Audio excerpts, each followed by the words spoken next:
Koonfurta Soomaaliya waxaa gumaysan jiray Talyaaniga, waqooyiga Soomaaliyana waxaa gumaysan jiray Ingiriiska. Sanadihii 1930-yadii, Talyaanigu wuxuu isku dayay inuu ballaariyo gumaysiga Geeska Afrika. Waxa uu ka talinayay Soomaaliya, Eritrea, Itoobiya. 1936 1940kii, intii uu socday dagaalkii labaad ee adduunka, Talyaanigu wuxuu waqooyiga Soomaaliya ka qabsaday Ingiriiska. Soomaaliya oo dhanna waxay gashay gacanta Talyaaniga, laakiin xukunkaas ma sii waarin. 1941kii, Ingiriiska iyo xulafadiisa waxay ka adkaadeen Talyaaniga, waxayna la wareegeen Soomaaliya oo dhan.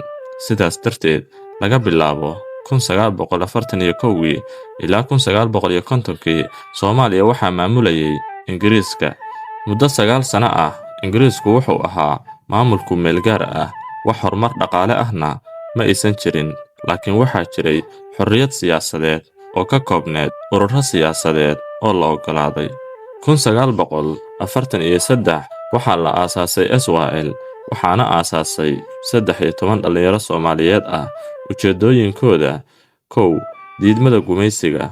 2. Midnimada Soomaaliya. 3. Madax-bannaani buuxda.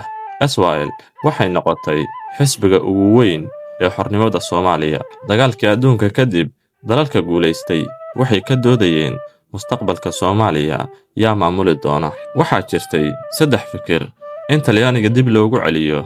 2. In Ingiriisku sii hayo. 3. In Qaramada Midoobay si toos ah u maamusho. 1948 waxaa dhacay rabshado waaweyn. SYL waxay diiday Talyaaniga.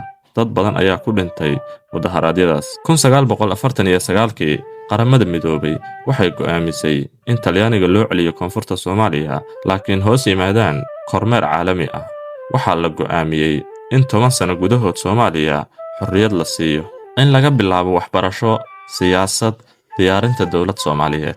1950kii, Talyaanigu wuxuu dib ula wareegay Koonfurta Soomaaliya. Boqormadii Ustaz Sugulle